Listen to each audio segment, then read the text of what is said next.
Bismillahirrahmanirrahim. Assalamualaikum warahmatullahi wabarakatuh. Teman-teman sekalian, saya pengen ngajak teman-teman untuk merenungkan tentang keajaiban niat. Sebelumnya saya pengen nyampein sebuah kisah yang diriwayatkan dari Rasulullah SAW.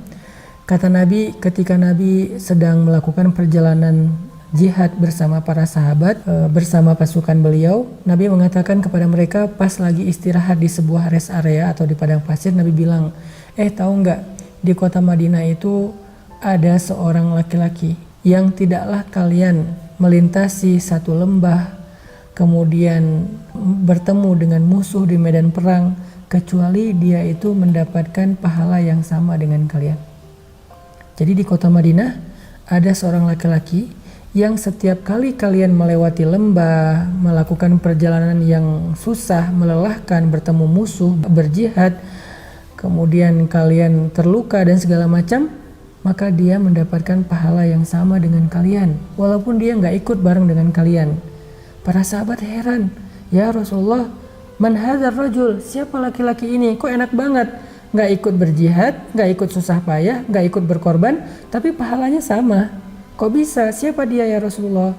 Kata Nabi, dia adalah laki-laki yang punya niat yang kuat di hatinya untuk ikut bersama dengan kita, tetapi dia terhalang oleh sakitnya.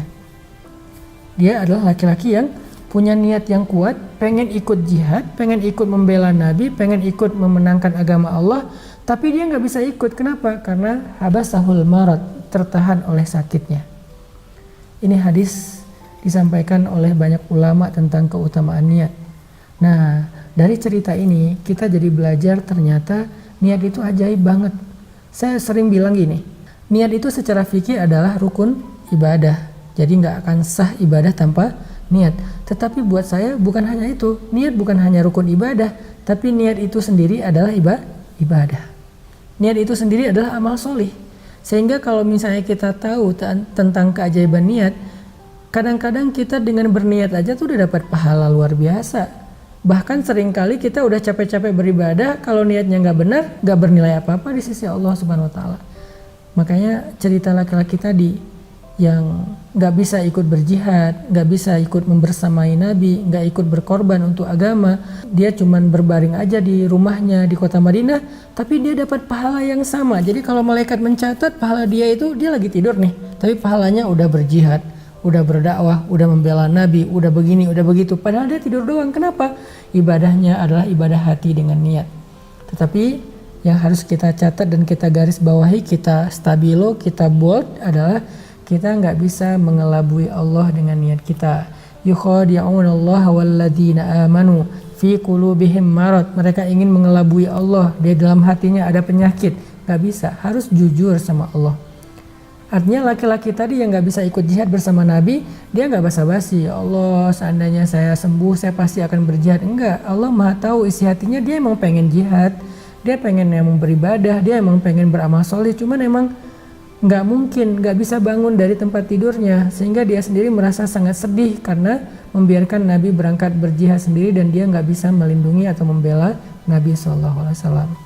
Ini cerita pertama tentang keajaiban niat. Cerita yang kedua tentang seorang laki-laki. Ini cerita juga dari Rasulullah SAW yang meriwayatkan langsung. Jadi yang menceritakan itu langsung Nabi gitu. Kata Nabi, dulu tuh ada seorang laki-laki yang berniat pengen sedekah. Jadi dia berdoa, ya Allah malam ini saya pengen sedekah kepada orang yang pertama saya temui di luar rumah. Sehingga akhirnya dia keluar dari rumah membawa harta sedekahnya. Pas keluar rumah ketemu dengan seorang laki-laki yang lagi lewat, lagi jalan. Dia bilang, ya Fulan berhenti sebentar, ini sedekah untuk kamu. Laki-laki itu tersenyum dan bahagia langsung pergi.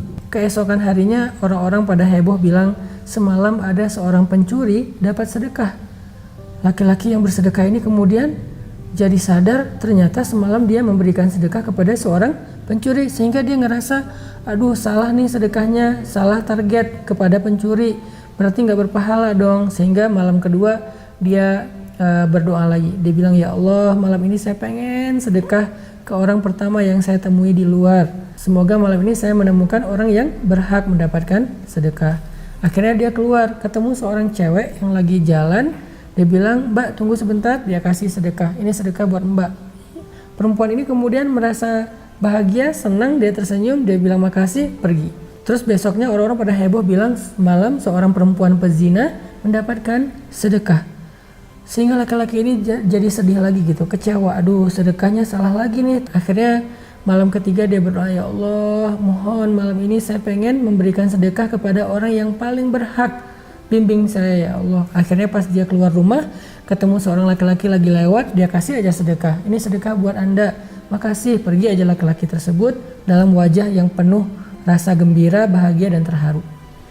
Besok paginya heboh lagi, orang-orang bilang semalam seorang laki-laki yang kaya, yang kikir dapat sedekah. Akhirnya laki-laki ini merasa sedih, 3 kali bersedekah, 3 kali salah orang. Malam yang berikutnya dia tertidur dalam keadaan hartanya udah habis, dia nggak tahu lagi mau sedekah apa. Dan dalam tidurnya tiba-tiba laki-laki ini bermimpi. Di dalam mimpinya Allah mengutus malaikat kepada dia dan mengatakan, "Ya Fulan, 3 kali engkau bersedekah." "Ya Fulan, kenapa engkau bersedih?" kata malaikat ini. Laki-laki ini bercerita tentang sedekahnya yang salah sasaran.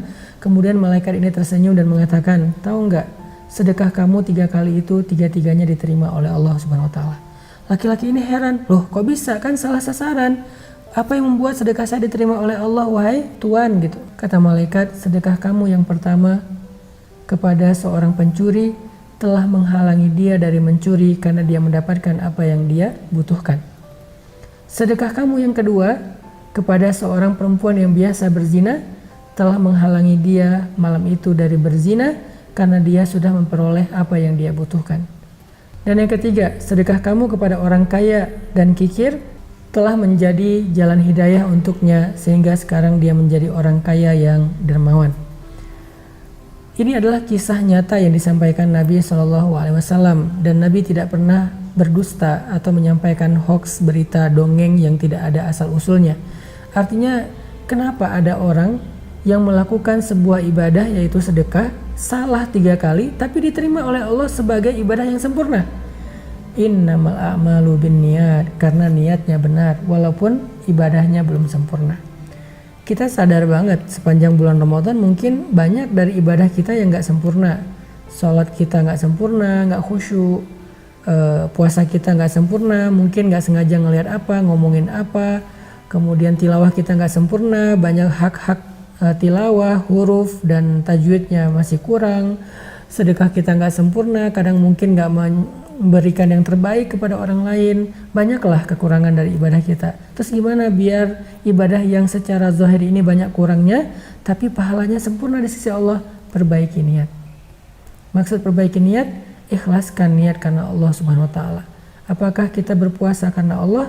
Maka kalau kita berpuasa karena Allah, Allah yang akan menilai dan membalas pahala ibadah puasa kita walaupun ada kekurangan sana sini.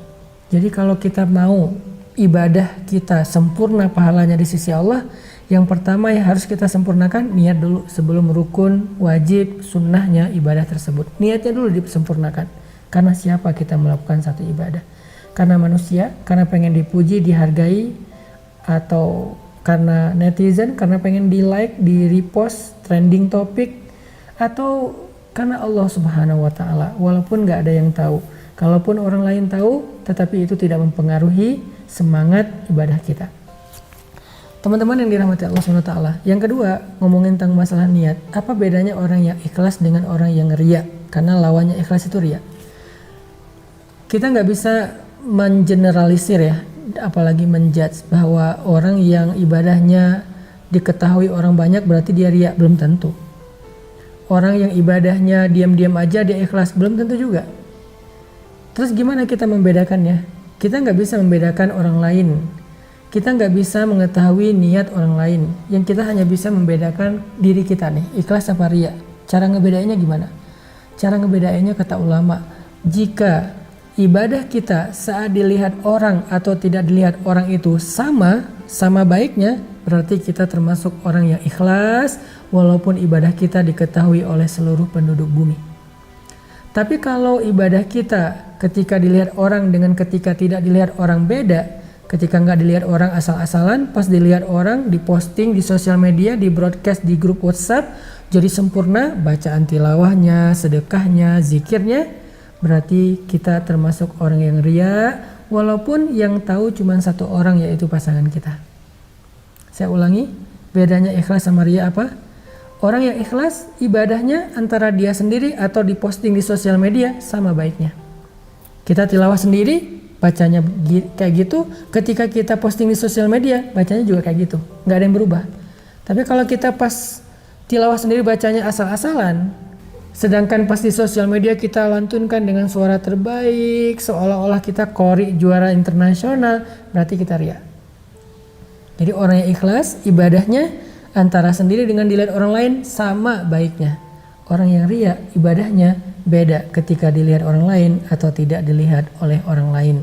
Sehingga ada orang yang ketika dia beribadah cuman satu orang yang tahu yaitu pasangannya, tapi dia bisa menjadi orang yang ria. Ada orang yang ketika dia beribadah banyak orang yang tahu karena emang ibadahnya di tempat umum, tetapi bisa jadi dia adalah orang yang ikhlas. Kenapa? Toh ketika dia di rumah pun dia seperti itu. Tapi orang yang tadi, yang pamer, yang ria kepada pasangannya, kalau pasangannya nggak ada, dia akan beribadah asal-asalan. Makanya coba kita renungkan masing-masing, kita ini ikhlas apa ria? Coba kita tanyakan pada diri kita masing-masing. Kita ini kalau beribadah secara offline atau secara online, sama nggak kualitasnya? Kita ini kalau beribadah sendiri atau rame-rame, sama nggak kualitasnya? Disitulah jawabannya, ikhlas atau ria. Barakallahu fikum.